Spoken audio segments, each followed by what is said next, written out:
हरे कृष्णा। भगवान और उनके भक्तों के बीच जो प्रेम का आदान प्रदान होता है उसको रस भी कहा जाता है। भौतिक दुनिया में जो दिखाई देता है हमें वो है उसका विकृत रूप, डिस्टॉर्टेड फॉर्म। आध्यात्मिक जगत में या इस जगत में भी जो भक्त हैं और भगवान के बीच में जो आदान प्रदान होता है, प्रेम का आदान प्रदान, वो है असली रस। उसमें 5 प्रमुख होते हैं: शांत, दास्य, सख्य, वात्सल्य और माधुर्य।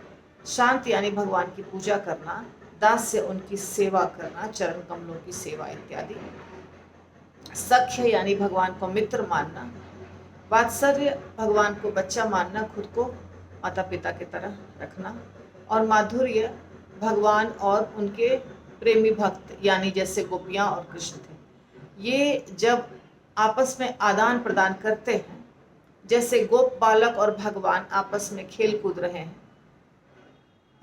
गोपियाँ और भगवान आपस में कुछ लीला कर रहे हैं, या नंद बाबा यशोदा माता और कृष्ण के बीच कुछ लीला हो रही है, तो ये सारी जो लीलाएं हैं इसमें एक रस या आनंद उत्पन्न होता है जो भगवान को भी होता है और उनके भक्तों को भी होता है।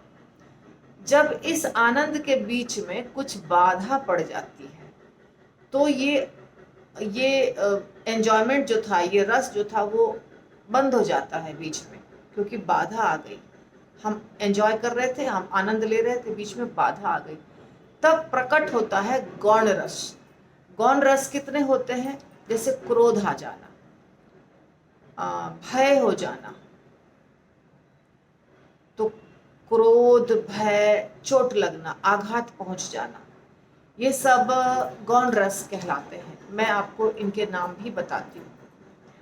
जैसे क्रोध आ जाना, रौद्र रस हो गया। अद्भुत, आश्चर्य हो जाना, ये भी एक रस है। और हास परिहास, ये भी रस है। वीरता दिखाना, वीर्य रस, ये भी एक रस है। दया या करुणा,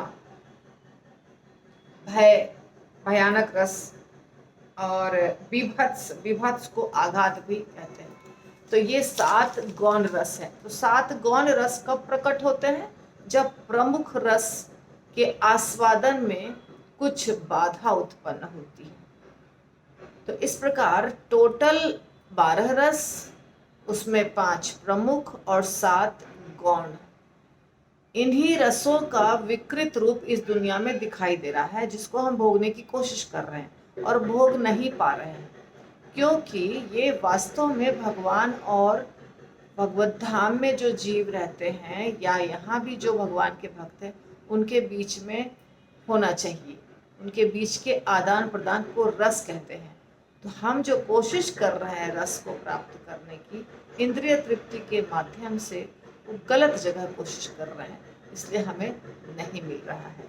तो आपको याद रखना है 5 प्रमुख रस, 7 गौण रस। शांत, दास्य, सख्य, वात्सल्य और माधुर्य प्रमुख रस, जिसका नाम आपने कई बार सुना है। गौण रस क्या क्या हो गया? एक रौद्र यानी क्रोध, 6ठा नंबर हो गया क्रोध।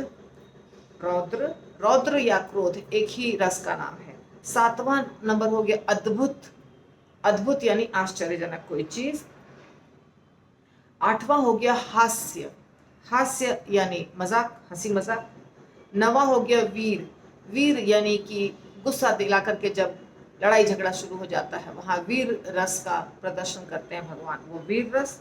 जैसे उनके दोस्तों को किसी ने कुछ नहीं दिया, खाने पीने नहीं दिया, आपने प्रलंबासुर की कथा सुनी है, तो भगवान क्या करते हैं?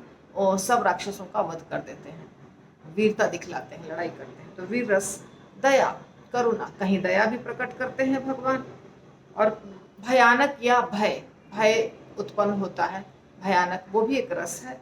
और विभत्स, विभत्स यानी आघात, आघात भी एक रस है। तो 5 प्रमुख, 7 गौण रस। हरे कृष्णा।